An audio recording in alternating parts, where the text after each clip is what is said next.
All right, so what are we going to cover today? So we're going to try and chunk this out into 4 parts, okay? We're going to talk about why you need to bounce back from a breakup, okay? How to actually bounce back from a breakup, okay? And we're going to follow David's walk through something difficult that he went through as kind of our inspiration. Then we're going to talk about the baggage piece. So what is baggage, what contributes to you carrying baggage, and how do you take that baggage that you have from other relationships and prevent it from manifesting negatively in the future, whether it's in relationships or whatever it is, okay? All right, so why do we care? Why in relationship goals do we devote an entire talk to baggage and breakups, okay? First of all, no matter who you are and no matter what you've been through, your life experiences are always going to shape your perspectives on things. We just had a very uncomfortable conversation in the car where my sister was pointing out to me all the ways our childhood history has impacted who I am today, and I'm very uncomfortable because I don't want to acknowledge that, okay? But that is the reality. The reality is what you've been through will always shape your perspectives. It will always shape your ideas, and it'll shape the way you feel about things. And if you've been in a relationship previously, then you'll have ideas about what worked and what didn't. If you've never been in a relationship previously, but you've seen relationships modeled in front of you, you've watched your parents, you've watched friends, you've watched whatever, it will put ideas in your head that you may not really even appreciate that you have. And so we have to be able to talk about it. We have to be able to bring that up to the surface and question ourselves as to why we feel the way we feel, okay? So for example, one of the worst dates my husband ever planned, okay? Worst, okay? This was very early on when we were dating, okay, very early on, and my husband had a preconceived notion from previous relationships about what Valentine's Day is supposed to look like, okay? So previous girls that he had dated, we can talk about that, yes? Previous girls? Okay, cool. Previous girls that he had dated, okay, sorry, excuse me. I'm feeling a little bit unwell. I'm sorry. So previous girls that he had dated were very focused on a very prim and proper, classy restaurant, expensive, okay? Him and his parents are into that musical vibe. Do you guys like musicals? I don't like musicals. I hate musicals, okay? The musical vibe and whatever, and the Broadway thing, and it's got to be this big fuss and whatever. That's not really me, okay? That's not my vibe. But he had been in previous relationships where that was the only way to do things, and that's the bar. And if you don't do that, you fall short of the bar, okay? So our first Valentine's Day date, I'm pumped, are we gonna go get wings? What are we gonna do? I'm pumped. And he's no, get dressed up. I'm okay, cool. We get dressed up and we go to a Harry Potter musical. And I can tell that he had tried so hard, and these tickets were so hard to get, and I'm literally sitting there just please kill me now, okay? Can you imagine people singing about Harry Potter? Okay, it was torture. It was torture. Okay, and then I'm forcing my way through it, and then in the intermission they serve us butterbeer. What is happening? Okay, I'm an adult. Okay, fine, no problem, very good. If the Harry Potter fans in the crowd are going to lose their minds right now, okay. We make it through the show, it's great, whatever, and then we leave and we go for dinner. Okay. And we're at this, you guys don't know Toronto, but there's a really expensive strip in Toronto. It's called Yorkville, whatever. We go to this very posh restaurant, okay? We get there, we're all dressed up, we sit down, so posh, okay? Take the menu, nothing is in English. What on earth is happening, okay? The waiter comes to take our order, and we're asking, what is this? And he just looks at us with disdain. Nobody asks what this is. Do you know what I mean? And unwilling to clarify, okay? So we're okay, this one, okay? And, of course, it comes, and it's the plate's this big, and the food is this big, okay? And so, through refined delivery, okay, and we have to be able to build people up with our words and not tear them down, we talked about it, and we talked about why he felt, knowing who I am, that this is the appropriate way for us to spend our time. I promise you he's never taking me to a musical ever again. Please, thank you, okay? But it's because he carried with him perceptions from previous relationships about this is what people do. And transparently, his parents go to musicals all the time. They love musicals. So he carried with him perceptions from previous relationships that may not necessarily be relevant. And if I had been, a different person, a much more agitated person, okay, I might not have tried so hard to be sensitive in my communication about the fact that this was literally the worst date we've ever had, right? And so we have to be able to understand where our perceptions come from and to be able to question them, right? And to be able to make sure that they're relevant and that they make sense in the context that we're living. That's why we talk about baggage and breakups. So it's important to understand your experiences because baggage explains, but if you don't bring it to the surface, then you allow it to justify your behavior, especially when your behavior is not in line with who you want to be. So we're bringing it to the surface to understand why we're responding the way we are and to make sure that it doesn't determine how we respond to other things. Make sense? Okay, so we're gonna talk about breakups, okay?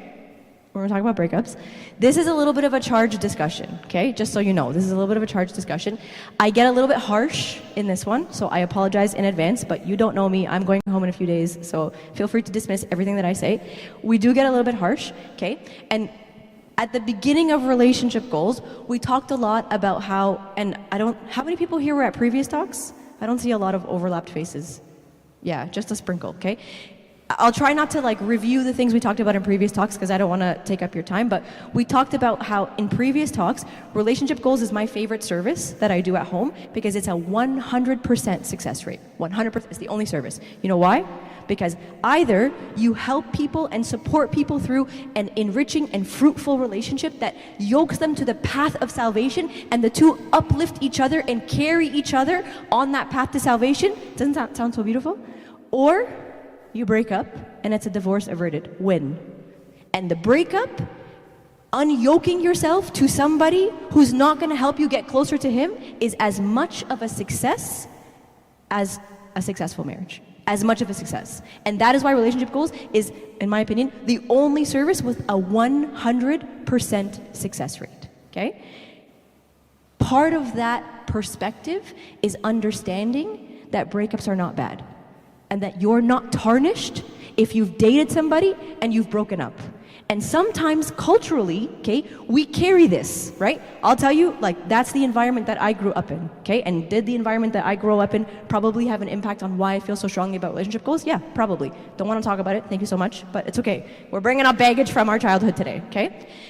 Yes, it did. Because where I grew up, culturally, okay, and what was culturally appropriate at the time that my parents were dating is that dating is not something to be talked about. And you get engaged in order to make it socially acceptable to spend time with a member of the opposite sex. And you cannot be public because if you break up, somatic, okay? You can't be that person that goes through serial relationships because somatic, and nobody's gonna wanna marry you after that. That's the culture that they grew up in. And at the time, that was relevant. At the time, that was true. At the time and the place, right, in the culture, that was relevant, that was true, and when their parents taught that to them, it was to protect them, right? And at the end of the day, no matter how irrelevant the advice is, it comes from a good place, right?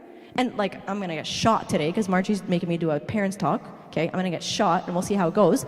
But we're gonna start with what we are united in. No matter what parenting strategies you choose, no matter who you are, no matter what you tell your kids, we know that the advice comes from a place where the parents want to protect, okay? But we do have to talk about how what was culturally relevant and appropriate has changed. And what was in service of the kids, if we don't adjust for time and culture, has changed.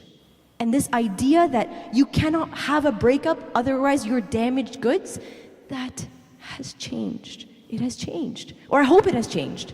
And if, in some places it's changed, but in some places we're getting there, let's just get there, okay? Let's challenge that idea that a breakup makes you damaged goods, because it hasn't. You have gained so much from a breakup. Obviously, divorce averted, okay? You have learned so much about yourself. You have learned so much about why you respond the way you respond, what you want, what you don't want, okay? I, from previous relationships, okay, learned before I met my husband what I do not want. And I didn't know that I didn't want it until I was faced with it. You learn so much. And we believe that in certain situations, God puts you there for such a time as this, just like Esther. So we have to be able to come away from that idea that a breakup is a failure. A breakup is a stain on your dating record. That's not fair, and that's not true. Okay? Yes? Okay, at the end, there's gonna be time to fight me, okay? So please, fight me, okay? We'll fight about it, okay? Okay. All right, so why are breakups so hard? Okay? This, I feel like, second nature. So number one, this relationship consumed, a large portion of your time, so it's obviously left a void, okay? On top of that, there's sometimes a sense of like, I don't want to say loss of hope because I really hope we don't take it to that extent, but sometimes that loss of like, excitement about the life you were gonna have, and like that loss of like excitement about like the future that was coming, that seemed like it was a when and not an if, and now it's an if again. Do you know what I mean? And what I hear a lot, which hurts me so much, when people like delay getting out of a relationship that is so clearly wrong for both of them is, but I've invested so much time, and they feel like it's a wasted investment, okay? That one hurts me, because it's not. You've invested in yourself. You've invested in learning who you are. You've invested in your relationship with God, and if God is the one that's helping you navigate that time's up, how is that a wasted investment? Being in His presence, being led by Him, being like directed by Him. It's not. But sometimes people feel that way. I've put so much time into it, I can't back out now. And your habit is to focus on this person. In the duration of your relationship, you've prioritized this person above so many things. And so now, those habits need to be broken. So, why do we want you to bounce back? Okay? And I'll tell you, relationship goals. I work like about an hour away from my house, and my drive to work and my drive home from work is usually dedicated to like phone calls with people from relationship goals, okay? And half the time, I have to talk to them about why we need you to bounce back, why it's dangerous for you to just sit there and dwell. Okay? And a lot of times I get, Sarah, you're being too harsh. Sarah, you're being mean. And sometimes I get people just hang up right there, okay? Because Sarah, you're being too harsh. But we have to talk about why just dwelling in that like morose, like melancholic, like pool of like self-pity is destructive, okay? First of all, you're over-analyzing something that's dead in the water. Okay? If it's dead in the water, and no matter how many what-ifs you walk yourself through, nothing is going to change, there's no outcome. Okay? Granted, I am an outcome-driven person. I'm very task-oriented. Did you guys hear the temperaments talk from Mary yesterday? She nailed it. Okay? I am a red. So I'm very task-oriented. Okay? So if I'm doing something that has no identifiable outcome, it's a waste of time for me. Okay? It also causes you to second-guess what you know to be true. I had somebody come and talk to me yesterday that talked about how before she got into this relationship with this person, she felt like she was an intelligent person. And after the relationship, this person somehow convinced her that her intelligence is her Achilles heel, and it's lacking. Okay? Don't give somebody the capacity to make you second guess what you know to be true. What you know to be true, okay? Obviously, when you're dwelling, it kind of amplifies emotional responses. It sort of like twists the narrative a little bit because you're focused on one side. It prevents you from coping and moving forward, okay? And like at the end of the day, ultimately, like it makes you do stupid things, right? How many people do you know that have been like dwelling on a breakup and they've sent a really stupid text message that they regret instantaneously, okay?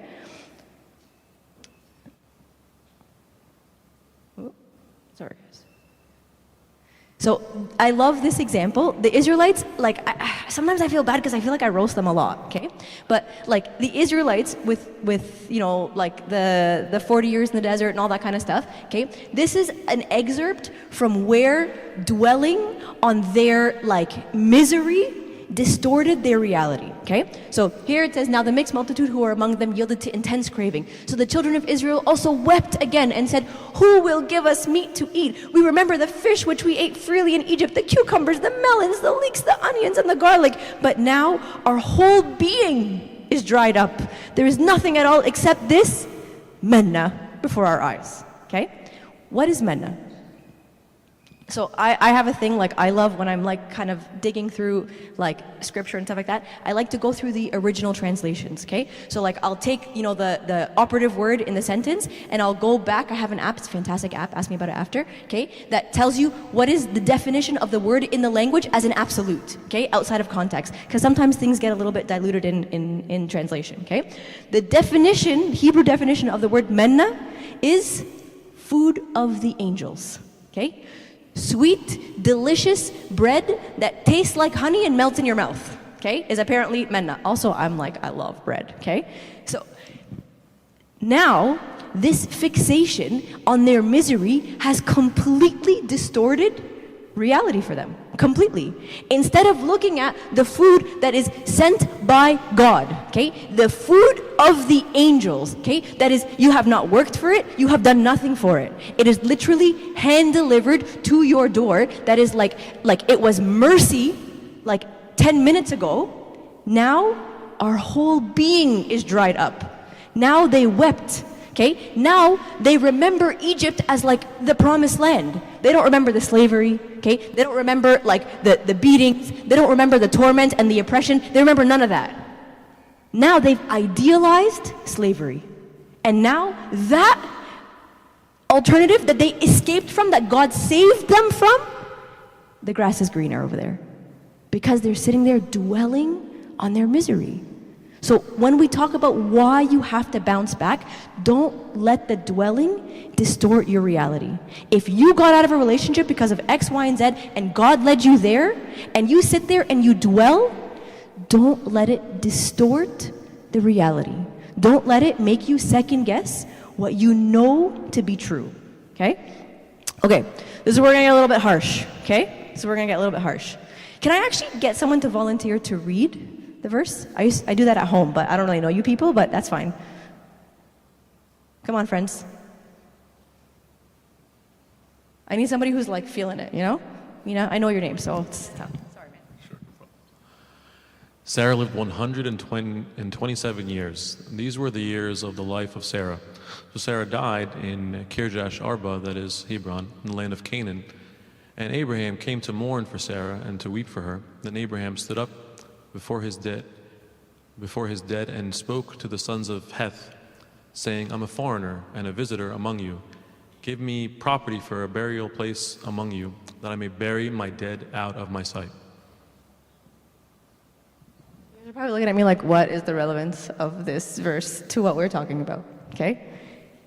I know that it sounds harsh, okay? And I want to say that I apologize, but I truly, frankly don't, okay? Today, what we're going to talk about is burying your dead, okay?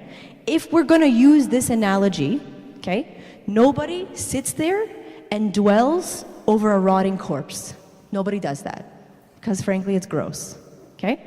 Today, we're going to make sure, or we're going to try to make sure that you are not sitting there dwelling over a rotting corpse, that you're going to bury your dead out of your sight. Okay? It's a little harsh, right? It's a little harsh. I'm not sorry, though. All right.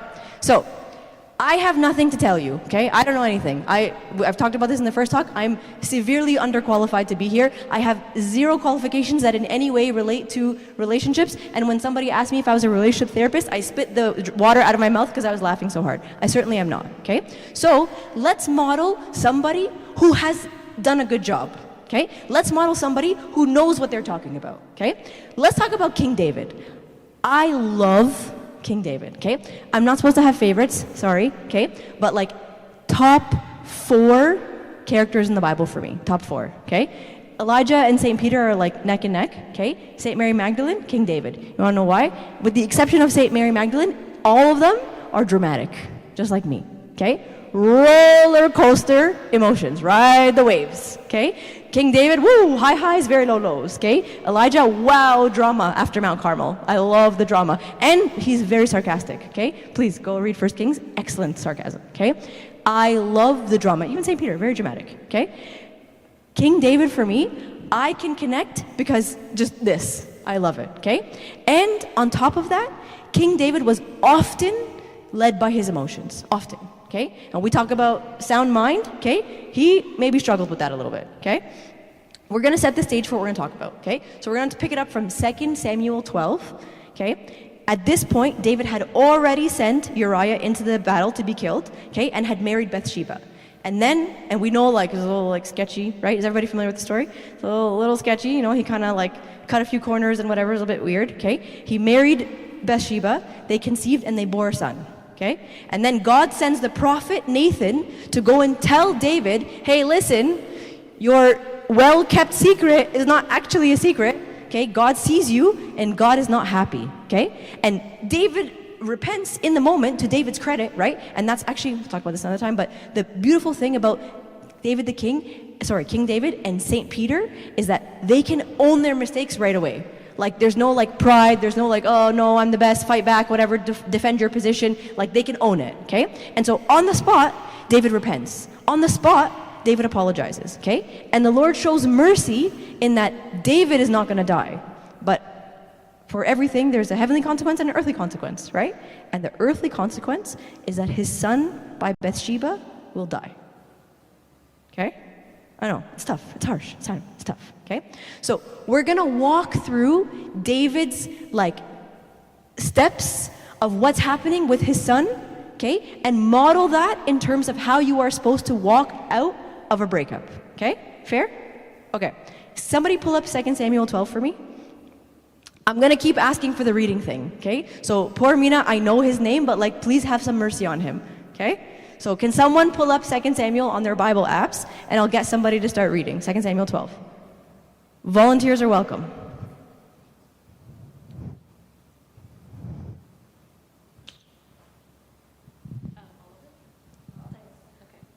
Then the Lord sent Nathan to David, and he came to him and said to him, there were 2 men in one city, one rich and the other poor.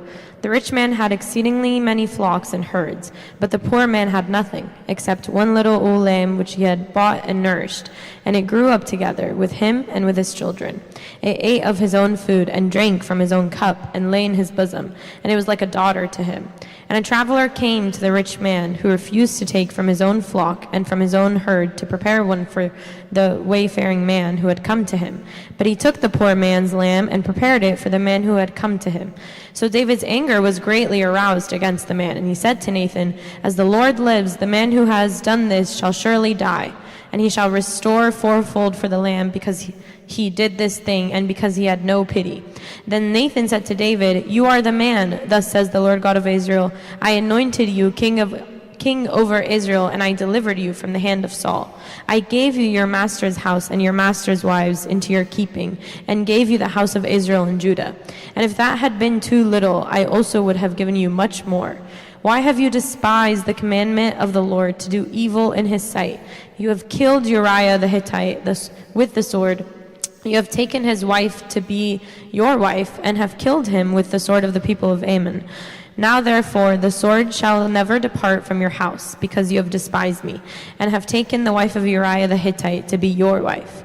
Thus says the Lord, behold, I will raise up adversity against you from your own house, and I will take your wives before your eyes, and give them to your neighbor, and he shall lie with your wives in the sight of this sun. For you did it secretly, but I will do this thing before all Israel, before the sun. So David said to Nathan, I have sinned against the Lord.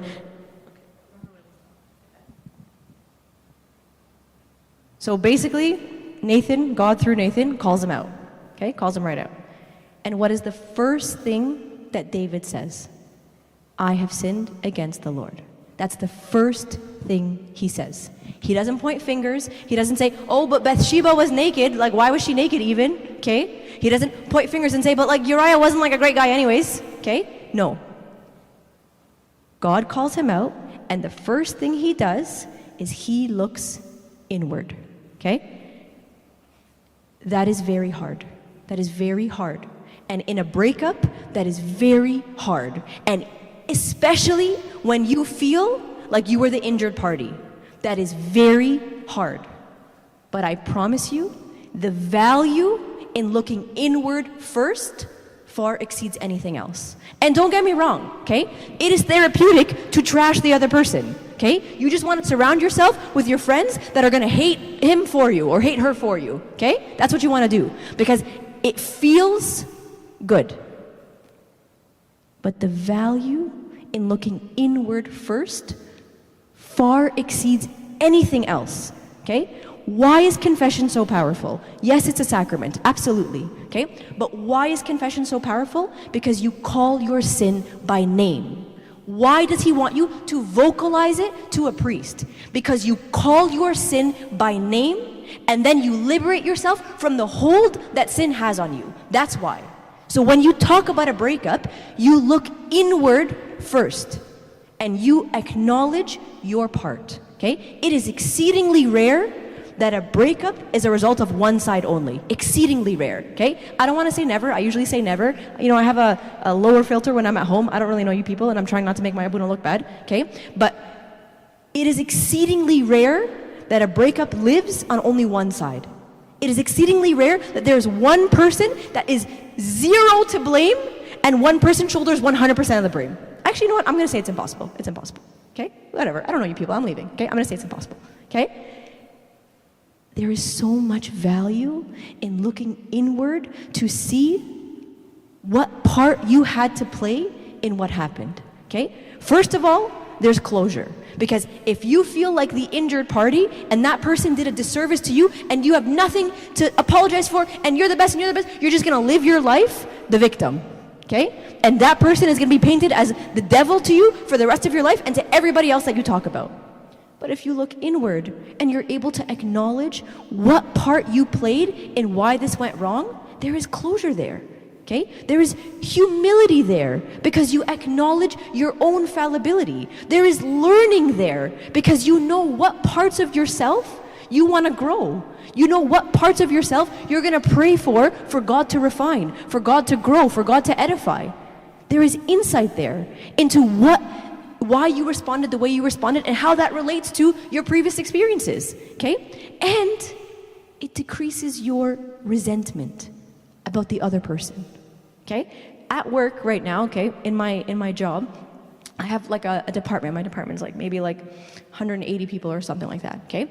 And I've only been there for 2 years, and we have like some like historical, cultural issues in my department. They had a manager that was there for like 30 years. She was like bordering on abusive. Like there's a lot of like drama, okay? And we really focus on trying to fix the culture in my department, okay? And so the thing with this manager that like really messed up my staff a lot is that she was infallible, okay? You cannot come with a suggestion because a suggestion means that she's not functioning at 100% and she's 100%. And if you came with a suggestion, she would find like passive aggressive ways to like penalize staff, right? Like, oh, I fired her, she's gone. But like we're rebuilding from the ground up and we're trying to like deal with that drama and that like baggage that they have about it, okay? And so I had somebody come into my office like a few weeks ago, let's say, okay? And she was in there and she probably took the brunt of this like manager's like wrath, like poor thing, okay?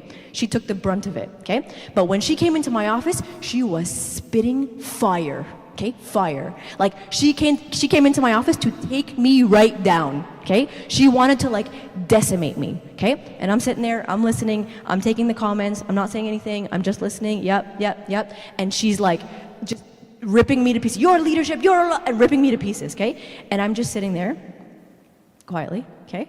And then she kind of comes down and she stops and she's waiting for me to say something.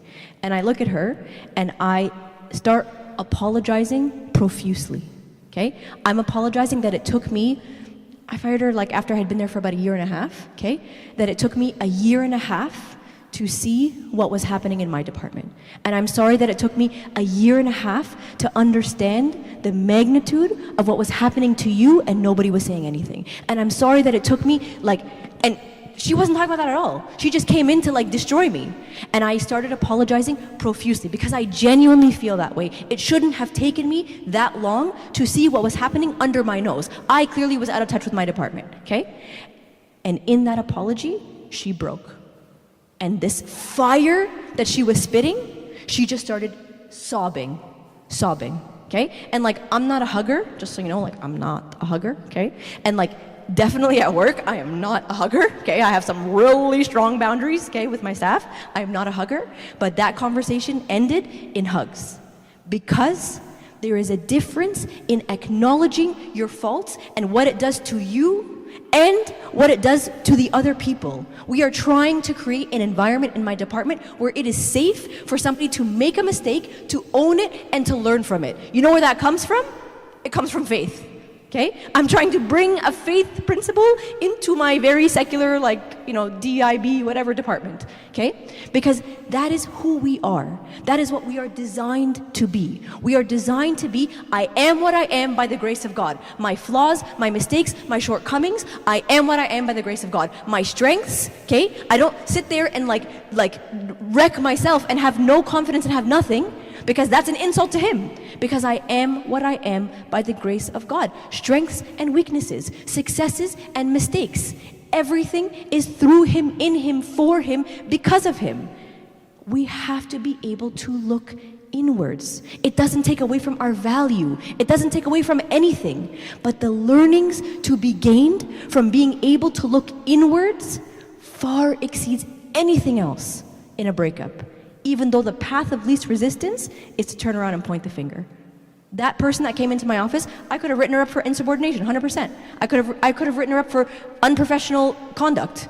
Okay? There's 10 things I could have written her up for. But what would that have accomplished? What would be the outcome of taking that approach?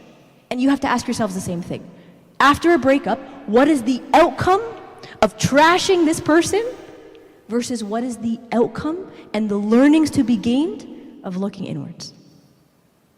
Okay, step 2. Can I get you to read from 2 Samuel 12, 13 now to 16?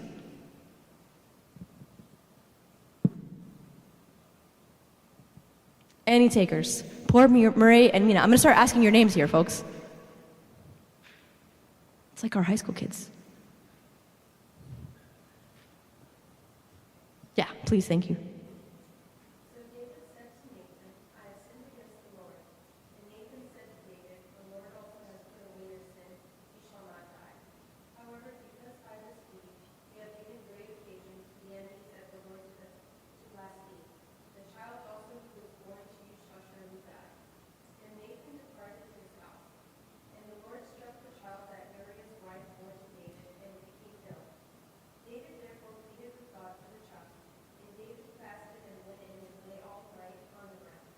Thank you. So step number 1, okay, is you're going to acknowledge your part. Step number 2 is you're going to do everything that you can, okay? Part of what we're going to talk about later, spoiler, teaser alert, okay, in the conflict resolution talk, okay, is that our problem is my problem, okay? And in a conflict, you can't chalk something up to that's your problem, okay? Because our problem is my problem. It's not just you're wrong, you're messed up, you need some work, go get some therapy, okay? In a relationship, okay, you need to know that you have done everything that you can. And that doesn't mean that you're gonna get back together. And in a conflict, that doesn't mean that the conflict is gonna be resolved, okay? But it means that you have done everything that you can. That you have no regrets, okay? And if there's something to apologize for, you're gonna apologize. Even if it means you're not gonna get back together, okay? That's not the outcome that we're talking about. We're not looking for a specific outcome, okay? But if there's something to apologize for, you're gonna apologize. If there's something to take accountability for, you're gonna take accountability. If there's things that you can talk about, things that you can do, communication that didn't happen, that needs to be had, if there's baggage, if there's a possibility of reconciliation, if there isn't, okay, you're going to do everything that you can. You're going to try your hardest. You're going to have no regrets of anything else that you could have done, okay?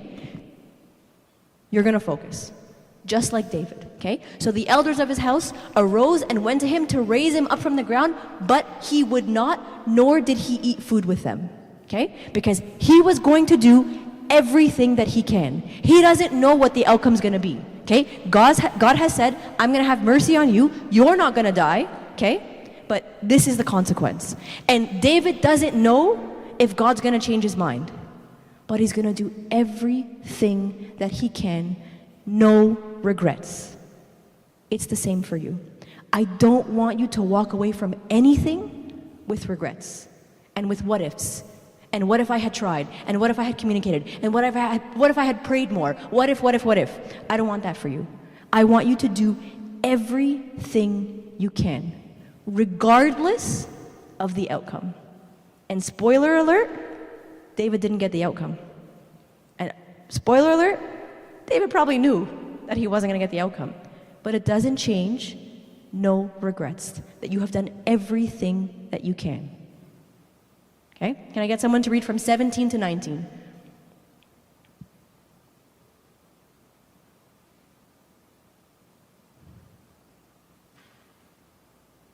I told the guys yesterday, the more darts you throw, the easier it gets, but it's not really flying here, guys. Don't make me second guess what I think. 17 to 19, thank you.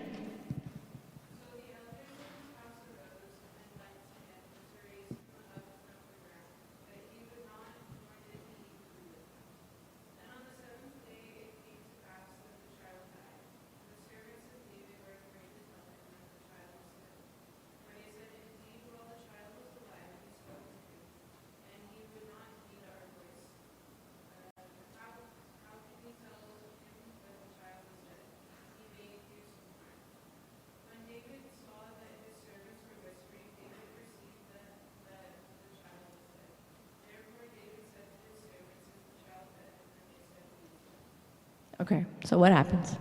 David is spending morning to night lying on the ground, praying, pleading with God, doing everything that he can to change the outcome, doing everything that he can to apologize, to take back his mistakes, to smooth things over. He's doing everything that he can, okay?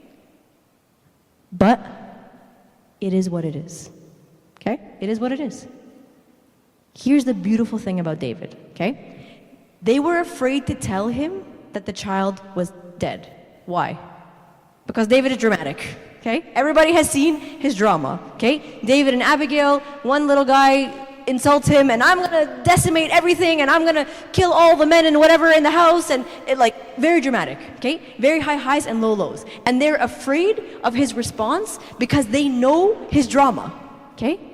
Here's the beautiful thing about David, okay? As dramatic as he is, and I would hope one day to be like this, as dramatic as he is, he's grounded. And he's outcome driven, okay? And he's a man after his own heart, okay? He's got his eye on the prize, okay? And so they tell him, he sees them whispering, okay? And he just goes out there and calls a spade a spade. They don't want to say that the child is dead. They say they're hedging, oh, we spoke to him and he would not heed our voice, they're hedging, okay? And he just goes up, call a spade, is the child dead? Yes, he's dead. You know what the parallel of this is in a breakup? If you are broken up, if it is dead in the water, if you have done everything that you can, you have to accept it. I can't tell you how many times I'll be on the phone with somebody and I'll be like, hey, I know you guys had a really crucial conversation planned last night. How did it go? Well, we decided that we're each gonna take some space. So did you break up? Well, I don't know if I would call it that, but we're taking some time to think. So are you broken up? Okay, don't hedge. Don't hedge.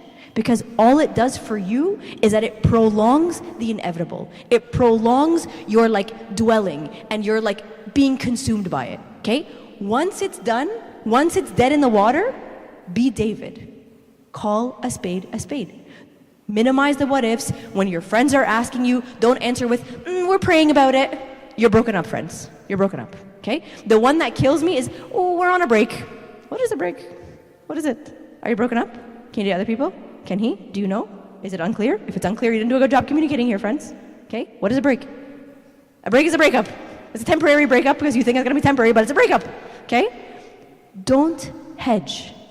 If it's dead in the water, if there's nothing to be reconciled, if it's over, the sooner you accept it, the better for you. Okay? Okay, someone read 2 Samuel 12, 20 to 23.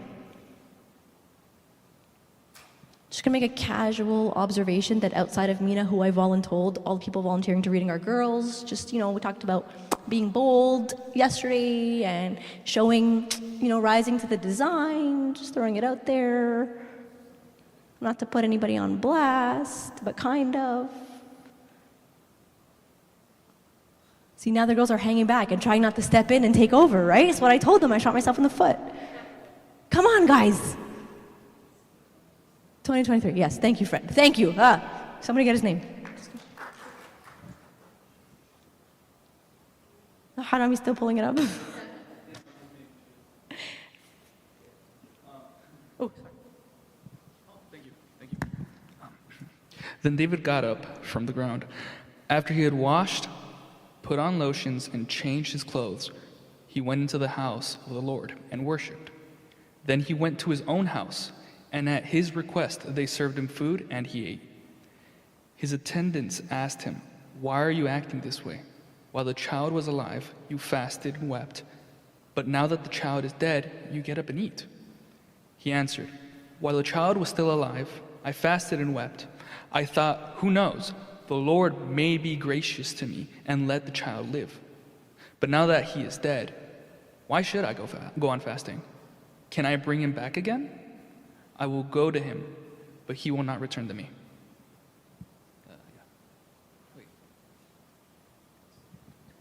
What's your name, friend? What's your name? You're an excellent reader. Like, just the intonation, you're an excellent reader. I might unfortunately call on you later, okay? Okay, so what happened here, okay? So we've said, step number 1, you're gonna acknowledge your faults, okay? Step number 2, you're gonna do everything that you can, okay? Step number 3, if there's nothing left to be reconciled, you're gonna accept it, you're gonna call a spade, you're gonna stop saying silly things like we're on a break, we're praying about it, blah, blah, blah, and you're just gonna call it, we're broken up, okay? We are done, it is over, okay? Sounds harsh, rip the Band-Aid off, no problem, okay? Step number 4 is you're gonna start trying, okay? This is where I'm gonna take some bullets, okay? So feel free to fight me, no problem. This is where I'm gonna take some bullets, okay? So David, while his child was alive, while it seemed like there was hope and he should be in there and acting normally and whatever, because the kid is still alive, okay? He refused to eat. He refused to go sit with them. He refused to take a shower, whatever, okay? Because he was trying everything that he could. In their custom, okay, he was doing what he should be doing during the mourning period. During the mourning period, you don't eat and you put the ashes on the head and the weeping and the gnashing of teeth and the ultom and that kind of stuff, okay? That's what he should be doing after he dies. But he flipped the script on them, okay? He did it while he's alive, but now that he's dead, goes, take a shower, his hair looks nice, eat some food, things are good. And they're looking at him like, are you crazy? What is happening? Why are you doing this? And he says to them, okay, while the child was alive, I fasted and wept, for I said, who can tell whether the Lord will be gracious to me that the child may live? But now he's dead. Why should I fast? Can I bring him back again? I shall go to him, and he will not return to me. There is nothing that comes from dwelling on something that is dead in the water. There is no identifiable outcome associated with you rotting. There isn't. And David, the most dramatic of us all, okay, after it happened, pulled his socks up, okay, appreciated that there's nothing else that can come of this, and started trying. Picked himself back up, accepted the fact that it was done, closure, got himself up, okay, and started trying. If you look in 1 Samuel 16:1, God gives them similar advice for something else. When Saul had been rejected, okay, now the Lord said to Samuel, how long will you mourn for Saul, seeing I have rejected him from reigning over Israel? Okay, how long are you going to do this? How long are you going to sit there and focus your efforts on something that is not going to change? Something that has no identifiable outcome attached to it? How long are you going to do that? Okay? Okay, the bullets are coming. Are you ready? Okay. I'm going to talk about Sarah's 3-day rule. Okay? This is not a reflection of church or dogma or anything like that. This is certainly not a reflection of SMSV. Please, Abuna, forgive me. Okay? This is what I think, okay? And what we also discussed yesterday is that my timelines are timelines asterisk, okay? Asterisk.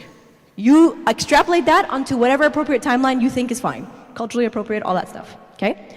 Sarah's 3-day rule, okay, is post-breakup, you be Elijah, okay? You have your drama fest, okay? Do you guys remember Elijah after Mount Carmel? I'm getting like excited. Oh, I think I talked about it right here. Oh, yes, okay. Okay, let's introduce Elijah first, and then we'll talk about what, okay? So, you can't see it. Okay, so Elijah is one of my, maybe number one, okay? Love Elijah, he's my favorite, okay?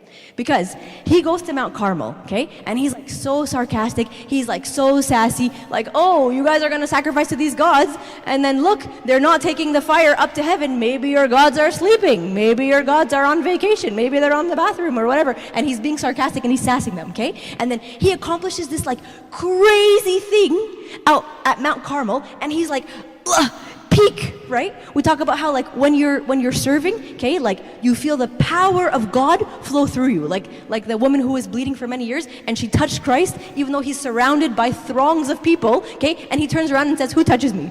Who touched me?" And the people are like, "Are you joking? There's like 1,000 people all over you." And he's like, "No.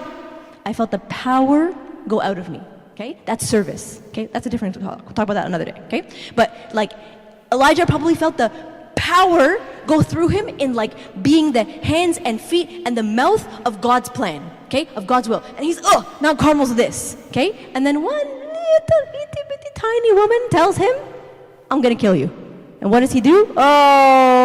Runs away. And the drama, "Lord, take my life, please. They all seek to kill me. I'm the only one who's serving you, and now they want to kill me. Just take me now, Lord, take me now." And he runs away, and the drama, okay? Listen to the drama. All Jezebel said was, "So let the gods do to me and more also if I do not make your life as the life of one of them by tomorrow around this time." One-liner, okay? And what does he do? Okay? He saw that, arose and ran for his life, okay, from this woman, okay? But he himself went a day's journey into the wilderness and came and sat down under a broom tree, and he prayed that he might die and said, "It is enough. Now, Lord, take my life, for I am no better than my fathers." Okay, the drama, okay? And what does God do? What does God do? I love Elijah so much, okay? What does God do? Then as he lay and slept under a broom tree, suddenly an angel touched him and said, "Arise and eat." Then he looked, and there by his head was a cake baked on coals and a jar of water. So he ate and drank and lay down again. And the angel of the Lord came back the second time and touched him and said, "Arise and eat, because the journey is too great for you, Habibi." Like I just imagine like the Habibi in it, okay? So he rose and ate and drank and went in the strength of that food for 40 days and 40 nights, okay? He's dramatic, okay? And this is a personal thing for me because I have my first daughter is very dramatic, very dramatic. Like we've really had to talk about like, okay, Millie, like what happens when you're dramatic about everything? Like you lose your impact here, kiddo, okay? Dramatic about everything. Elijah here, drama, okay? And what does God do? He babies him. What does God do? Here's a cake. Arise and eat. You know, you take your time, Habibi. I know it hurts. I know it's hard. Your life is hard. I know. And sometimes we have to do that with our kids, right? Like Millie falls and then she scrapes her knee, "Mom, my life is over." I know, Beans. Does it hurt? It hurts. I know. It's so hard. I know it's so hard. Or like Maddie will come home and, "Mama," Maddie's my 3-year-old, okay? Come home, "Mama, today Hannah didn't share her toys with me." I know. Life is so hard, okay? And where did I learn this from? Because what does God do with Elijah? He babies him, okay? Even though you just accomplished much, okay? You're riding high on the power of God that flowed through you, through your service, okay? And he crashed. And my life is so hard. And take me now. Let me die. It is enough, Lord. I can't do this anymore. And what does God do? It's okay. Arise, eat, sleep, tub. It's okay. In the tenderness, in the mercy of God, he babied him. He did. Okay? So what is Sarah's 3-day rule? Sarah, okay? You have a breakup. It hurts. It's bad. Okay? It's okay. You take your 3 days. You cry. You eat your...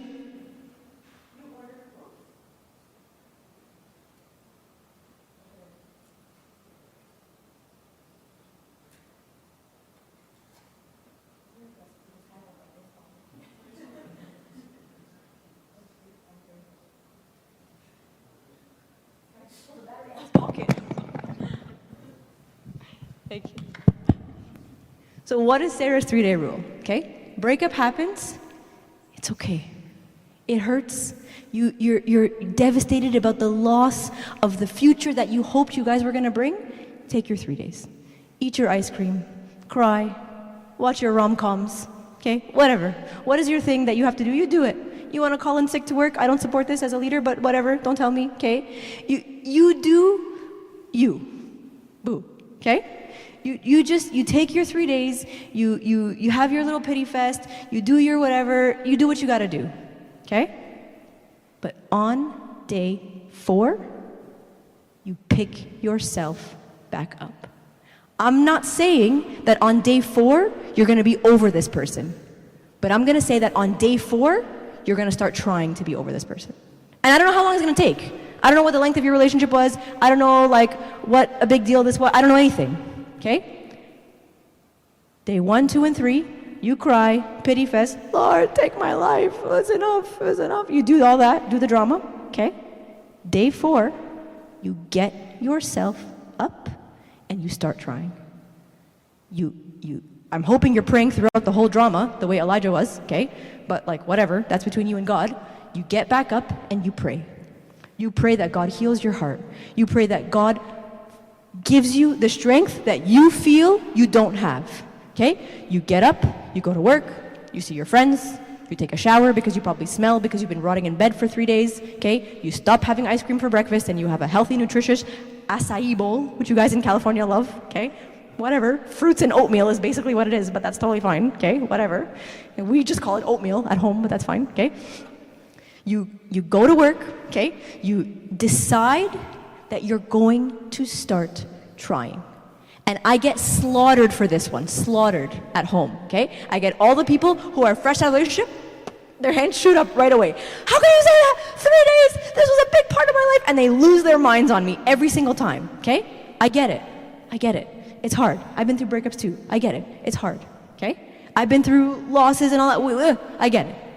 And I'm not saying that on day 4, you are whole again. But on day 4, you start trying to be whole. You take your efforts, like David, and you put them in the right direction. Just like they said in 1 Samuel, how long will you mourn? Your life cannot stop over this. It cannot. Because then you take God, who's here, and you make this a priority over God.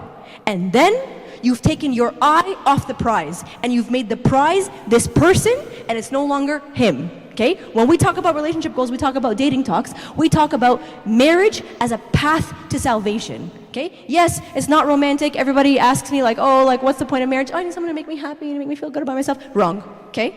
Marriage is a path to salvation. It teaches you how to empty yourself of your selfish desires so that you can be filled by him. Okay? It's supposed to be a path to him. That somebody is yoked with you to help you, edify you, refine you, to teach you, okay, how to empty yourself in service of another person, which you then extrapolate onto your relationship with him. That's what it is, okay? And you sit there and you dwell, and this breakup consumes you, and now your eye is off the prize. And you've made this person who's left you or you left them or whatever it is, the prize. Because that's your focus, and you're consumed by it. You can't live that way. You can't live that way. It's counterintuitive to the entire premise of dating and marriage. You can't live that way. So you need to be Elijah, you be Elijah. I love Elijah. You take your day, you cry, you do all that stuff. But on day 4, you refocus. You get your eye on the prize and you pull your socks up, okay, and you start trying. And I don't know how long it's gonna take. I don't know. Because I don't know you, I don't know the person, I don't know the situation, I don't know anything. But what I know is that whether you start trying is your decision. And if you've decided that you're just gonna rot, that's your decision. But if you decide that you're gonna start trying, that's in your control. Okay? So, Elijah, okay, who I love, okay, drama, cry, Lord, take me now, take me now. And God said, tub, okay? God said, it's okay, Habibi, no problem, okay? After the tub, okay, I usually don't pull out my air brake, it's only for comedic relief, okay? After that, okay, what does God do? gives him the cake, gives him the water, gives him whatever, babies him for a little bit, and then God tells him, go out and stand on the mountain before the Lord. Get up, okay? You can't be sitting there on the ground whining and complaining forever, okay? You've had your little cry fest, now get up. Go out and stand on the mountain before the Lord. And what happens when Elijah gets up? He re-experiences God in a way he hadn't before. That's what happens. Because God has brought you here for such a time as this. Do not take the way God wants you to turn to Him and experience Him and deprioritize that underneath your cry fest. As soon as God told Elijah after the 3-day or whatever the tub was over, okay, get up and stand, get out, go out, that's where Elijah found God. When he got up, when he started trying. Was he over it? No. Was he in a stable place? No. Okay? Was he in a place where like he's ready to just like be what he was before on Mount Carmel? No. But he started trying. And that's where God met him. That's where God like had Elijah re-experience him in a different way. You have to get up, okay? Isaiah 43, do not remember the former things, nor consider the things of old. Behold, I will do a new thing. Now it shall spring forth, shall you not know it? I will even make a road in the wilderness and rivers in the desert. Don't let the old prevent you from re-experiencing the new. That's one of the most beautiful things about our relationship with God. He makes all things new. And you think that this is your like routine and your relationship with God, and then He changes it up, and it's even better.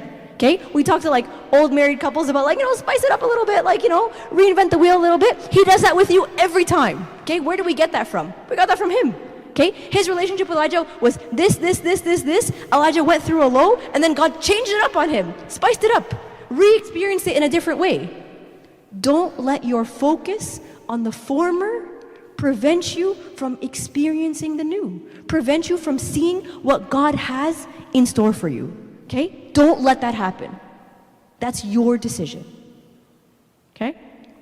Okay, so general, practical tips, okay, specific to breakups. I get asked this question every time, so I'm just gonna head it off before they post the Slido. Can we be friends? No. Okay? Sorry, not sorry. You can't be friends. Okay? Especially if you're lying on the ground in your bathroom, rotting and sobbing and mourning, definitely you can't be friends. Okay? You are not in a state to be friends with anybody. Okay? No.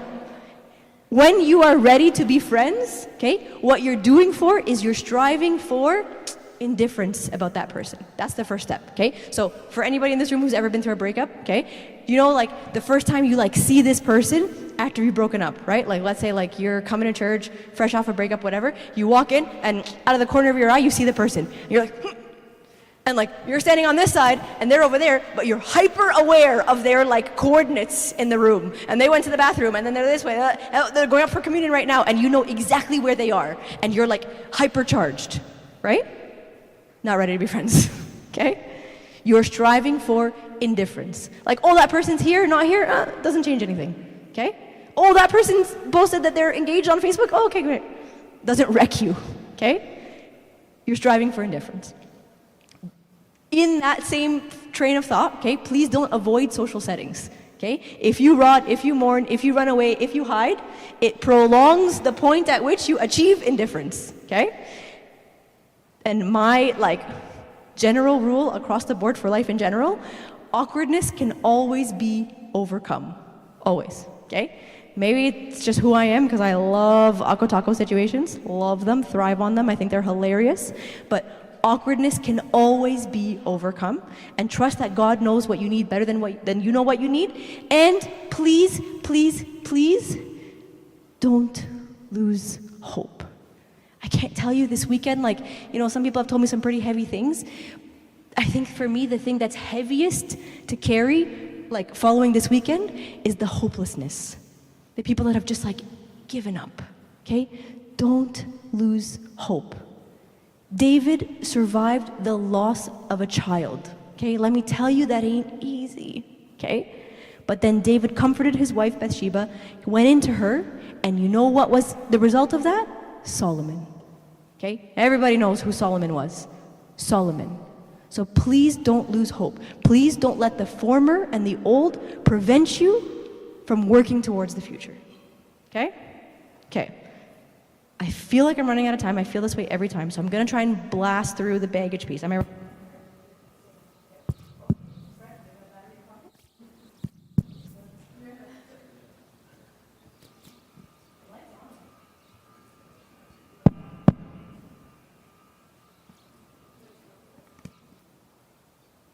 Oh, there we go. We're back. Okay. All right. Let's talk about the baggage piece. I'll try to kind of skim through it because I love the Elijah and the David and then, whatever. Okay. So, history happened. Hello? There we go. History is what happened to you. Baggage is how you feel about it. Okay? And baggage is not limited to previous romantic relationships. Baggage can be family stuff, like experiences, losses, work, friendship, etc. And baggage has the capacity to color a lot of your future interactions, okay? So I was telling this story to a few people last night, okay? I have a little bit of baggage about something. When I was younger, okay, my dad used to open my mail. It used to drive me crazy, drive me insane, okay? Has my name on it, has my tuition payments, like this is, it's mine. And his rule was, my house, I get to know everything that comes in and comes out, okay? Whatever, okay? Fast forward to the first year I'm married to my husband, okay? My husband's relationship with his parents is like a full disclosure relationship. Like, he genuinely, in his heart of hearts, wants to know what they think. And their opinion, like, matters. Imagine. Just kidding. I'm just kidding. Okay? And so, we were living, like, far away at the time, and we had to do something with taxes. I'm not, like, super, into the details about our finances and stuff like that. It was something to do with taxes, something needed to be signed at the accountant, whatever. I don't know, something like that. Okay? And so, we were living away, we were both on call, whatever, and then, so my husband, his parents have the same accountant, so he tells them, when you guys are there, just open ours and sign for me. Even now, I'm like physically reacting to it, okay? I lost my mind. Okay? What communication? Out the window, okay? Lost my mind. Because, okay, I have my own baggage about feeling like my mail was inappropriately opened for my whole life, okay? Like, outside of that, like, as an independent, like, that's our personal financial information, like, please, okay, boundaries, please, okay? Whatever, okay? Aside from the absolute reasons why I was right, I have my own, okay? And from his perspective, this is in line with how he's lived his whole life. What do you mean? What's the problem? They just signed, what's the issue? And the magnitude of my reaction floored him. He's like, what just happened? Like, he could not have predicted this for the life of him. Like, what just happened? Okay? And in our, like, post-mortem, because he almost died, post-mortem conversations, okay, of what happened, we had to talk about how, like, this is not a thing, okay? And, like, based on, like, who I am, okay, and what I've been through and what I feel and whatever, this explains the magnitude of my reaction, okay? We're gonna get to a point today where we talk about not letting it justify the magnitude of your reaction. So explains, not justifies, okay? But the explanation piece is the first step. Being able to acknowledge that you have baggage, okay? You just got out of a really ugly breakup. You have to be able to acknowledge that that's gonna color your perceptions on a few things, right? I had someone at home, not here, at home, talk to me about the first time she ever dated a Coptic guy, okay? And of course, the first time she ever dated a Coptic guy went horribly, okay? Of course. Thank you, Habibi, for defining the entire community, okay? And it became to her that Coptic guys are this, and they're jerks, and they just want to be in charge, and this guy, sure, maybe, but not the rest of us, okay?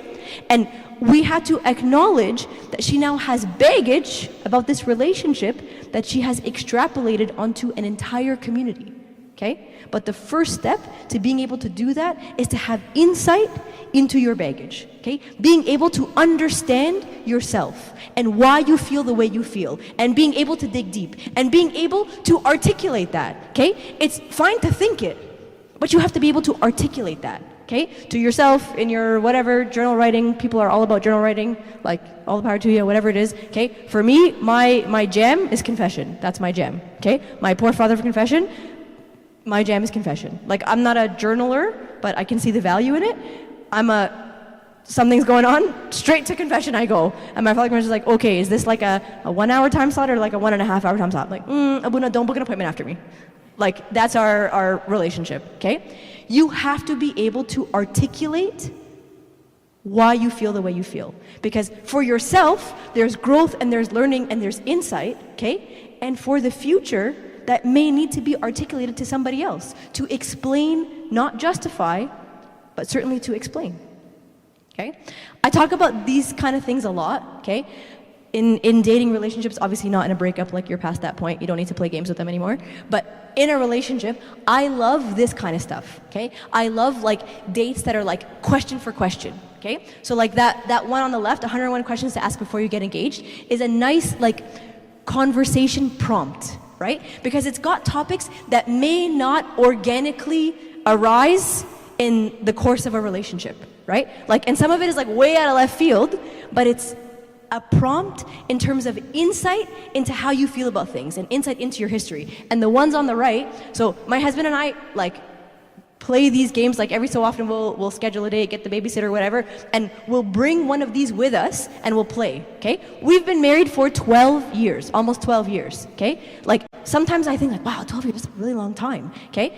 But still, 12 years later, okay, there are questions that come up that bring up things from like childhood or how he feels about things and why, and you know, in his answering a question, he'll tell a story that I haven't heard about that give you insight, right? And so the reason we talk about this is because it's helpful to be able to have prompts that bring things to the surface, especially things that may have an impact on how you feel, how you react, how you communicate, your decision making in the future. It's helpful.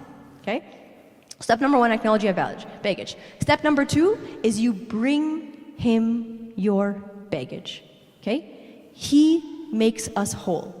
There are avenues through which he works. Okay? There are avenues through which he works. Okay? Therapy could be one of those avenues. Confession could be one of those avenues. Wise counsel from the people that you admire spiritually could be one of those avenues. I don't know what his avenue is.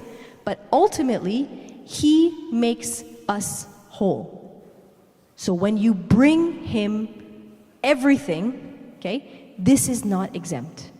It's not. And like, I'll tell you, we went through a situation with my son like last year. Ask me about it later. It's very dramatic and like I get very upset. I'm not an emotional person except when it comes to Toby. Toby brings out a side of me that I don't love, okay? Like, if only like, anyways, we're not gonna get into this, okay? We went through a difficult situation last year with my son Toby, okay? And I prayed, my husband and I were not seeing eye to eye about what the right course of action was, okay? And I prayed with my whole heart, like, do I believe in my heart that my husband leads us? Yes. And that he is yoked to God? Yes. And that God guides every single decision, opinion? Yes. You guys don't know my husband? He's the best person there is, okay? I believe it in my heart, okay? But did it make it easier for me to like align how I'm feeling about the situation with what we decided? No. And the whole year, I prayed with my heart, like, please God, like, if this is what you want, like, just heal my stuff, okay? Like, make it so that this is not as hurtful, this is not as painful. Like, make it so that every time we start talking about this, I'm not gonna like fall apart. Please, okay? And just the week before I came, okay? We were talking about something, and I was mentioning Toby's situation to somebody in passing, okay? And then my husband after, he's like, hey, you know, that's the, like, first time I've seen you talk about it just, like, openly. Like casual, like, conversation. And I thought to myself, yeah, actually, you're right. Like, I'm not such a blubbering mess about it anymore. And in that moment, it was like a perfect reminder. Hello? There. He makes things whole to the point that, like, this is like the new norm, and you don't even realize that you used to be missing this. Like, I don't know how long I've been this way. I don't know how long I've been able to, like, talk about it in passing, whatever. I only realized it because my husband pointed it out. But then I thought about it, I'm like, actually, I've been talking about this for a while now. But that's what he does. He makes things whole. He makes things, like, fixed. So don't take this and compartmentalize it away from him when he's the one that has the capacity to fix, okay? So acknowledge your baggage, okay? Bring your baggage to him. Reconcile your grief, okay? I always get asked the question, when is it appropriate to jump into another relationship after a breakup, okay? I love this question. It's probably gonna come up on the Slido, so I'm gonna head it off, okay? I get this question every single time. I don't know, okay? Because I don't know who you are. I don't know how you process things. I don't know your situation. But I am gonna say, you cannot be grieving and jumping into another relationship, okay? Your emotions have to be reconciled before you're ready to try again, out of fairness to yourself and fairness to the other person, okay? Nobody wants to go on date 1 to your frou-frou coffee places in California, okay, and sit there and hear about your ex-boyfriend for 3.5 hours. The date won't last 3.5 hours. Okay? Nobody wants to sit there and every time you watch a sad movie, somebody's sobbing and blubbering over there over the ex-boyfriend and they're sitting here with the new one and they're just like, okay, great, like chopped liver, I'm plan B, okay? Out of fairness to yourself and to the other people, okay, you have to be able to take the learnings from that situation, reconcile your grief, okay? Pray for progress, okay? And gauge where you're at before you jump into another one. And like I said, for me, it's step number 1 is that indifference, okay? Not hyper aware of their every moment and their every decision and their every direction in life, okay? Whew, this one hurts, okay? Because I had a few conversations yesterday that they're not gonna leave me. They're gonna stay with me forever, okay? Restabilize your self-esteem, okay? The few people that I talked to yesterday who so much was taken from them from their previous relationships, it hurts, okay? Breakups do not take away from your value in his eyes. And at the beginning of this discussion, we talked about how we are striving for an environment and a culture where breakups do not take away from your value in each other's eyes, okay? The parents thing and the culture gap and whatever, that's tough. Okay? Because I had a few people come and talk to me about how it did take away from their value in their parents' eyes. And their parents are telling them, because you saw this person and dated them and broke up with them, now you're never gonna get married. Like, I wanted to like sob with that girl. I did. Because that hurts, okay? But breakups do not take away from your value in his eyes. If he is not holding it against you, don't hold it against yourself, okay? Don't take this like opportunity that he brought to re-experience him in different ways, to be Elijah, okay? And use it to tear yourself down. Because that is not your design. That is not what he made for you. That is not the goal here, okay? And in taking whatever that situation is and letting it chip away at who you are, okay? You are hurting what he designed you to be, okay? I'll give you an example. I love confrontation. I do not fear confrontation in the least. So I mean it when I say fight me. Come at me. Let's do it, okay? I don't mind when people like slam what I'm saying or insult me or whatever. I have no problems, okay? And I'm cool as a cucumber. I'm mellow yellow, like no problem. The day one of you people come and says something about my children, all the best to you, friends, okay? I wish you the very best, because Mama Bear comes out, okay? And like, we had a situation at church where I was sitting here like this. So my eldest is like a strong yellow, she's like social butterfly, whatever. And my youngest is a fire red and like, she's frankly exhausting, but like tough as nails and mean as can, okay? And then my middle guy is just like the haboob, like, I love you, mommy, and he loves everybody. And like, we used to take them to a service where like we went and like, it was almost like a soup kitchen, and you'd like turn your back for a second, you're getting something, and you look this way, and Toby's sitting on the lap of this like homeless man, and he's like stroking his beard, and he's like loving him, and like, I have 1,000 pictures on my phone of like, Toby's like sitting on Abuna's lap, and he's like playing with his beard, and he's like twirling it around his fingers, like, Toby's like a haboob, okay? And I was sitting at church, and Toby's dressed, and he's sitting there, okay? And there's on this side that are pointing and laughing and making fun of Toby. Spiritual struggle, okay? First, why am I looking? I should be focused in liturgy, okay? Spiritual struggle, okay? Do not insult my children, okay? I know that they're flawed, and I know that there are things about them that they're gonna grow and they have to work on, okay? But do not insult my children. When you tear yourself down, you are insulting his children. And there's nothing that makes a parent more defensive about that than insulting their children. Because I look at Toby, okay? Yes, he's a deacon and his finger is in his nose. I am aware, okay, that this is not the appropriate thing to be doing while he's dressed as a deacon, okay? But I see what he's gonna be.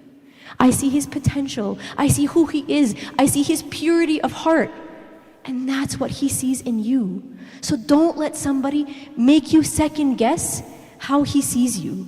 And when we talk about relationships, you're looking for somebody who sees you through the eyes of Christ. That's what they see.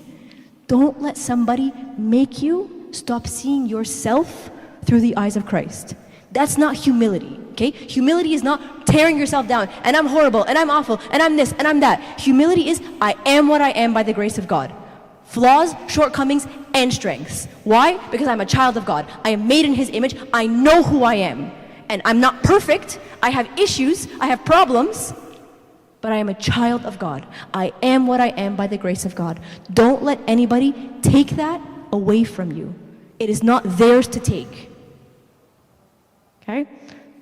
Rebuild, number 5, rebuild your support system. Okay? We are not created to be in isolation. We are not created that way. Okay? You need your support system, lean on it. Okay? I don't know what your support system is. Okay? My father confession is usually first call, poor guy. I'm gonna have a nice Christmas gift. Okay? Whatever your support system is. Obviously, I highly recommend, like, you know, father's confession, but like whatever, you do you, your jam, whatever it is. Don't isolate yourself from your support system. You don't have to do this alone. So don't do it alone if you don't have to. Okay? I laugh usually sometimes at number 6. I don't know if this is like a Canada thing, like a cultural thing, like I'm not sure.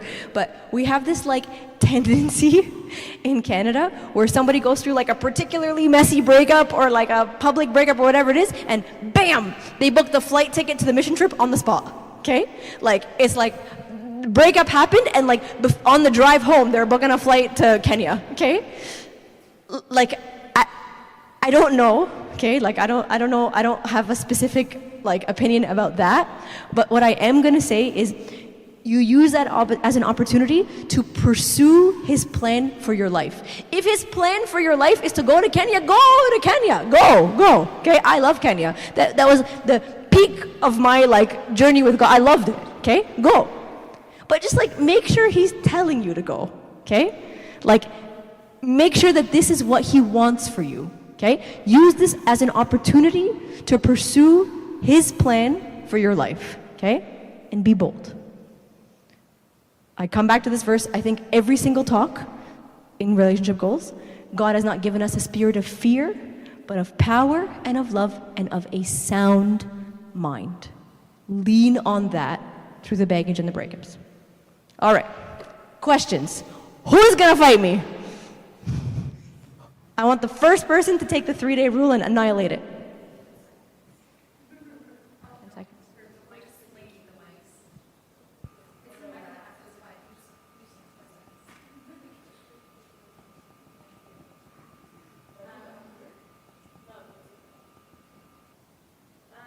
Okay.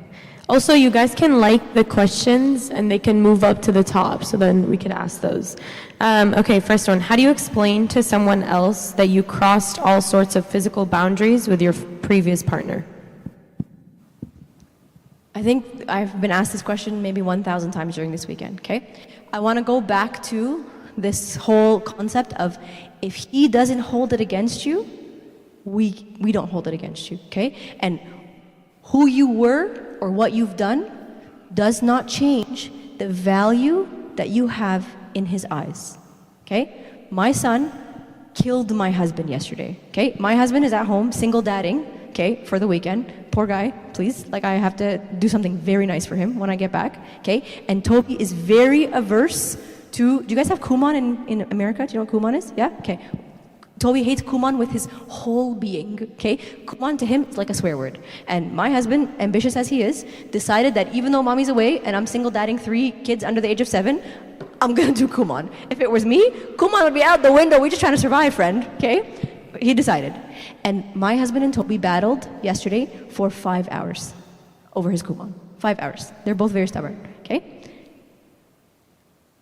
This is the only thing, my husband is like mellow yellow. This is the only thing that makes Rami approach the edge of losing his cool. He never loses his cool. My husband is like mellow yellow. Like you don't know, is he excited? We don't know. Is he upset? We don't know. Like he's just mellow yellow, okay? He never shows emotion. This is the only thing that like you get the minor blip, okay? Does he hold that against Toby? No. Toby and Rami's relationship is like, it brings people to tears. It's a beautiful thing. Like, my son adores my husband. And my husband, all of them, I promise, they all love him. Okay? But my husband adores Toby. Okay? It does not change the value in daddy's eyes. And neither does this. It does not change the value in his eyes. You are not loved based on your performance. You are not. You are loved based on His grace and His mercy and His compassion. And the same way I tell my kids, He's trying to tell you there's nothing you can do that can make me love you any less. Okay? As a culture, are we working towards modeling that? Yes. Do we have work to do? Yes. Has everybody been able to like model him perfectly? No.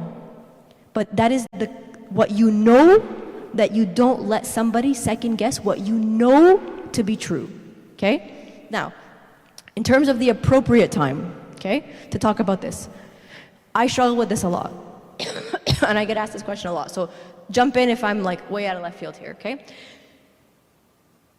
The hope is that we see each other through the eyes of Christ, okay? We see the beauty, we see the love, we see the potential, okay? That's the hope, okay?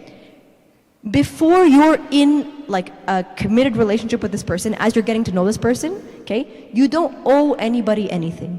And you don't owe anybody information about yourself, okay? You're not committed to this person, you're not marrying this person if you're still dating them, okay? You're still in that assessment period where you're each trying to assess each other to see if this is the person that you want yoked to the path of salvation with you, okay? And you don't owe this person anything, okay? With that said, as the commitment level increases, as the trust increases, at some point, that's going to be talked about, okay? What is that point in the trajectory of your relationship? I mean, I'm getting a lot of heat for my timelines here. So I can't give you like, okay, month number 3 is when we need to schedule that conversation. I don't know. But I am going to say that there needs to be at least somewhat of a foundation of trust before you talk about that. Should you be talking about it the night before your wedding? No, friends, you waited too long, okay? Should you be talking about it after you're engaged? Probably not. I'm gonna strongly advise that you do that while you're dating, okay?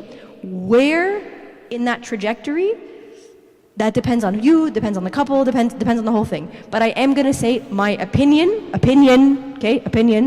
don't quote me, sorry Buddha, okay, is that it's like right at the cusp of when you're starting to feel like, okay, this could really be like something real, okay? And like as that commitment level is like starting to deepen. Because you also don't want to get too invested if this person doesn't have the capacity to walk away from it. Do you guys want to add anything? Can we get a talk about what are real reasons for breakups versus dumb reasons to break up? A real, like, okay, sounds like you're really second guessing why somebody broke up with you and that you don't agree with their rationale. Okay. Okay. I have a friend, okay, shall remain nameless, who was in this exact situation that I think you're in. Maybe I'm like overthinking it, and so tell me if I am. Okay, was in this exact situation where he was broken up with, okay, and he genuinely, in his heart of hearts, feels like this person doesn't have a good reason to break up with him, okay, and was like arguing with her about the invalidity of her reasons, okay? Does it matter? Okay? Like, let's be outcome focused for a second, okay? Does it matter if you agree with the reason if he or she still wants out? Like, the outcome is that they don't want to be in a relationship with you. does the why change the outcome? Okay? If the question is about yourself, okay, and like what's a real reason for me to break up with somebody versus not to break up with somebody, okay, that's the point at which we talk about like deal breakers versus preferences, okay? Deal breakers is if it never changes, I will never be able to live with this, okay? There's like something in the middle, which is like, I think I know what I feel about this, but I'm not really sure. I'm open to talking about it. If you make a compelling argument, you can probably convince me, okay? And preferences are, this is what I want, nice to have, but not need to have, okay? Deal breakers, break up, 100%, okay? Break up. Everything else, subject to conversation, okay? And I would say probably the ultimate deal breaker, that's universal for everybody, yoke to the path of salvation. That's probably number one reason. If this person does not help you on your path to salvation, they hold you back, out the door you go, because you got to keep your eye on the prize. What is your opinion on saying yes to a date just for the sake of giving the other person a chance, even if you know you are not physically attracted to them?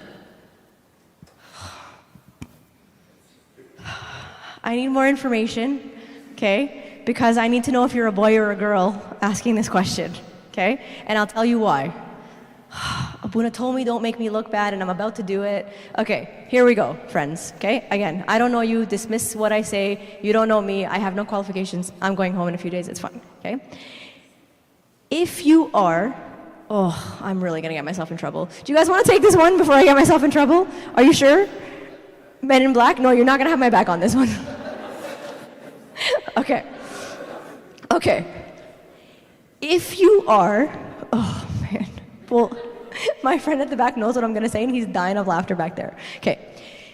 If you are a boy asking this question, okay, if it is a boy who is asking this question, okay, and he is not physically attracted to the girl, okay, boys are wired differently, okay? Attraction is almost like a standalone to emotions. It's a yes or a no, okay? So you know you always like watch these movies or whatever where you have this like American couple on the screen or whatever, and she's asking like, do you think that girl's pretty? And it's like a trap, right? Because if he says yes, are you looking at other girls? And if he says no, she's like, you're lying, she's beautiful. And it's like, it's a trap, okay? Boys have the capacity to compartmentalize things. They're wired differently, okay? So attraction is a standalone. It doesn't necessarily have to be related to commitment and emotional involvement and spirituality. It can just be in its own box, separate, okay? But attraction is like a yes-no for a guy. It has to be there, like, and if it's not there, it's probably not coming, okay? So I've had many couples come and talk to me, and the guy like really wants to be attracted to her because she's so nice and she meets all the check boxes and she's so great and but I just can't rally, okay? It's probably not gonna come.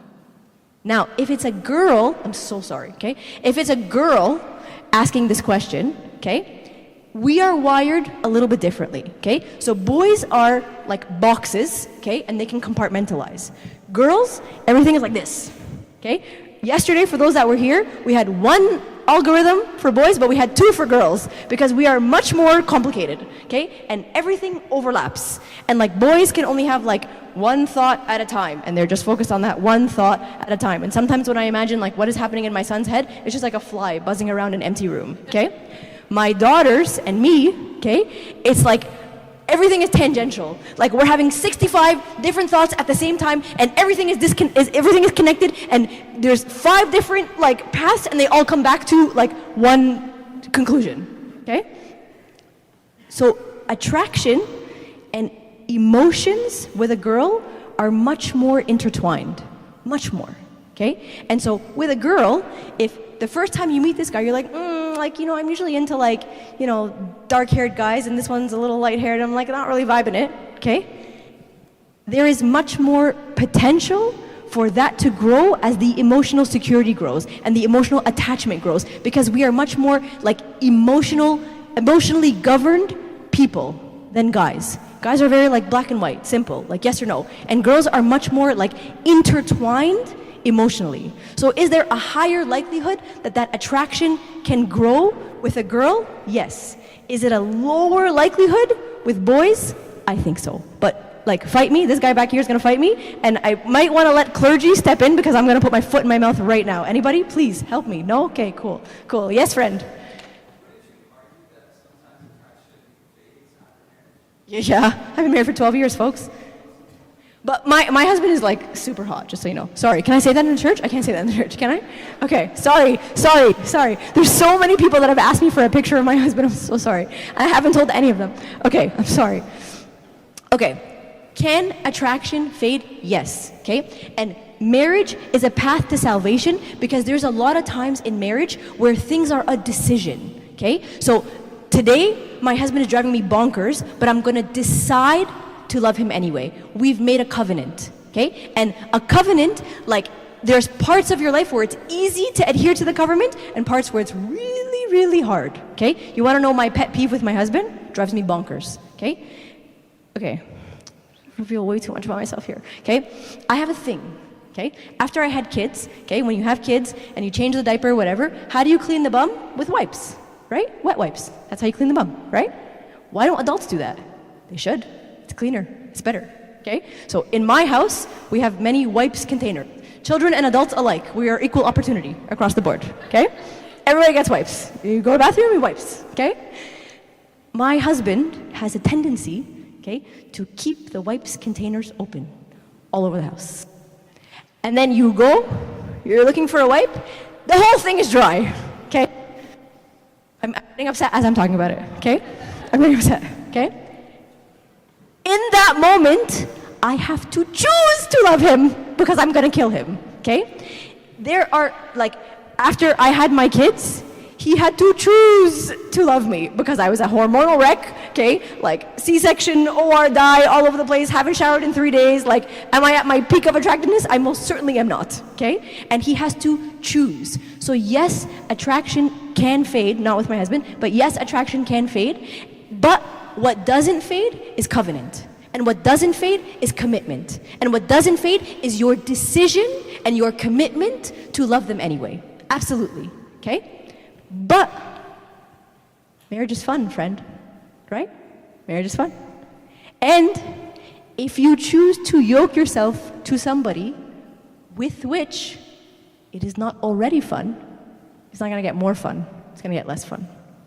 You know what I mean? I'm gonna get shot, please.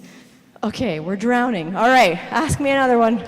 How do you actually acknowledge the red flags right away and not ignore them by thinking you can just work through them? I mean, it depends on what the red flags are. Like, if they're very, like, overt, or if they're kind of like DL, okay? And what I'm learning as of recent is that it depends on who you are, okay? So, for example, I am a red, okay?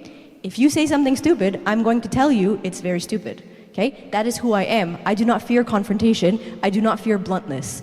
To a fault, right? Like, my strength training is I'm working on being nicer because my default is task-oriented, not like, how did that make you feel, okay? There are other temperaments that are like greens and blues that are hyper-aware of how other people feel. And so it's much harder for them to be able to see a red flag and to act on it and to talk about it and to have a conversation about it, okay? Because they're worried about the conflict and they're worried about the absence of like peace and harmony, okay? So the advice is gonna differ based on who you are. If I'm talking to a red, I'm gonna be like, okay, can you not decimate somebody every time they make a mistake? Because that's their tendency. If I'm talking to a green, okay, I'm gonna coach them and say, you need to advocate for yourself. Okay, this bothers you. It's okay that it bothers you. How can we help support you in having the courage to be able to talk about it? Do you know what I mean? So the advice is going to differ based on what the red flag is and who the person is who's trying to bring it to the surface and talk about it and address it. But I am going to kind of fall back on dating is an assessment. Okay? Red flags are part of the assessment.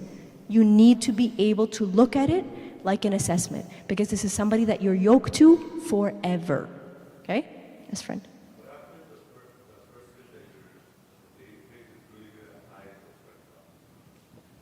You better be really good at investigative work. I don't know, like, so, oh, his question was, what happens if the person that you're dating is really good at hiding those red flags, right? Yeah. Yeah.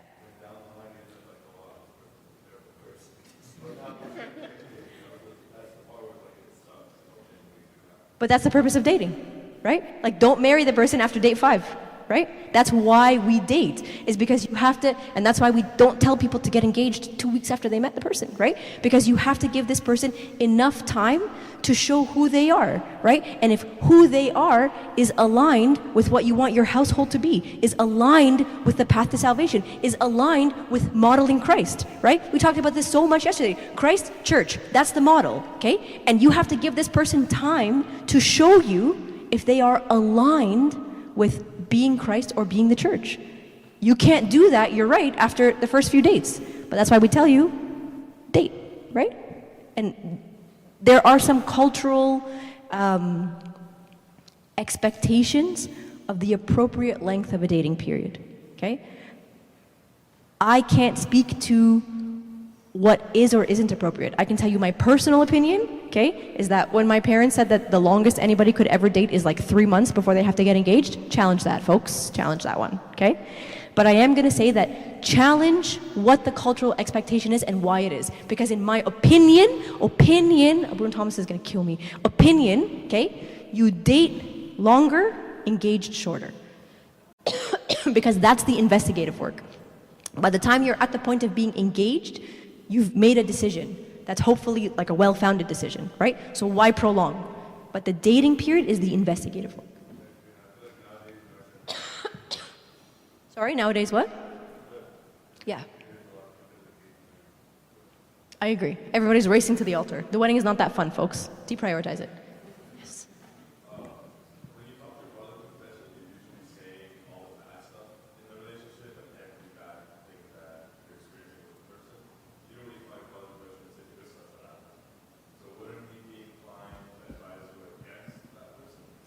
So, okay, I'm gonna get myself shot.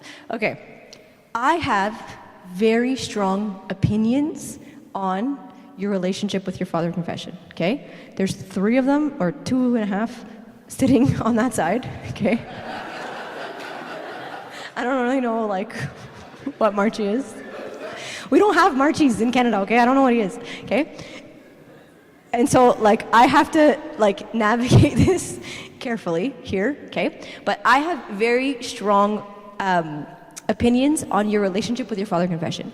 And, like, my father confession right now is a slam dunk, okay? And, like, as much as he doesn't have time for me, I'll never leave him, okay? Because I love him to death. Why? Because he, and we're actually going to talk about this in the servants talk, actually. He has active listening skills, okay? And what that means is he doesn't just hear what was said, he also hears what I'm not saying, okay? And that is, we're gonna, again, talk about this in the servants talk, that is something that as a servant, whatever you serve, okay, if it's people that you serve, is something that you strive for, is hearing what is said, but also what is not said, okay? And where to probe. So I have never had an experience with this father of confession, okay, where he is inclined to one side of the story because he's responding to the negative without probing me for the full story, okay? However, I have had previous father of confessions, okay? I'm gonna leave it there because I'm gonna get fired. But I think you know what I'm saying. Talk to me after when I'm not in a mic. Thank you. Okay. Okay, so we'll combine 2 questions. How did you and your husband deal with baggage from previous relationships? How much did you share / keep from each other? And then how do you overcome shame that accompanies having been in a previous relationship where appropriate physical boundaries were not held? You know, I feel like, Margie, as we like talk about this in the future, we need to do a whole topic on that one. The shame and the physical boundaries and all that kind of stuff. This is coming up a lot, okay? So the first part of the question was, how did we deal with baggage? Transparently, we talked about it, okay? Like okay, we're gonna talk about this later in the conflict resolution, okay? But my conflict style, which we're gonna talk about, is avoidant, okay? With my husband at work, I'm full guns blazing, full steam ahead, okay? All of you people, full steam ahead, okay? But when it comes to my husband, I'm like and I retreat, okay? And I become like a little bit of a hedgehog, and I retreat. And my husband is also like opposite. At work and in social situations, social settings and whatever, he's an introvert, okay? So he hates conflict, he's not full steam ahead, he's not like the most talkative person in the room, like that's not him. But at home, okay, he's able to like, drag that stuff out of me. And when we were dating, I was what's wrong? I'm fine. What's going on? Are you mad? No, I'm fine. Everything's fine. Let's just go. I'm great. And like you're like racing to finish your sentence, okay? And he had an excellent ability to be able to like coach me into talking about it, okay? And now that we've been married for so long, we kind of have like a dynamic, right? Like he doesn't have to pull as hard and blah, blah, I volunteer and all that kind of stuff, but 12 years is a long time. So the best way to be able to deal with the baggage is to be able to acknowledge it and talk about it, right? And sometimes there's baggage there that you didn't even know about, okay? And it like reared its ugly head in a conflict where your reaction was like way bigger than anybody could have anticipated because of your baggage, right? But we don't criticize you for having the fight or having the blow up. What we would criticize is what you do with it, okay? Productive fighting and being able to take these differences, these conflicts, these ways that baggage like reared its head and make them into something productive where you're on more solid ground after it's over, and you have more insight into the other person, and you understand each other better. And the only way that we're able to do that is to be able to communicate it. How do you deal with the feelings of shame and all that kind of stuff after physical boundaries have been crossed? I'm going to go back to what I said. This does not change your value in God's eyes. It doesn't.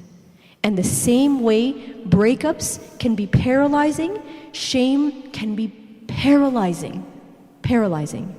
But He has taken that burden off of your shoulders based on who He is and who you are to Him. Don't fight to take it back. He has taken that from you. He has carried it for you, and He has gotten rid of it, okay? Don't rifle through the garbage and try and find it and bring it back. It's gone now. Okay, but just so you guys know transparently, we're having a lot of discussions with people here, after relationship goals. I had a really insightful conversation last night as well, and we kind of rejig, readjust, no two series of relationship goals look exactly the same. This one I think is going to get refocused on.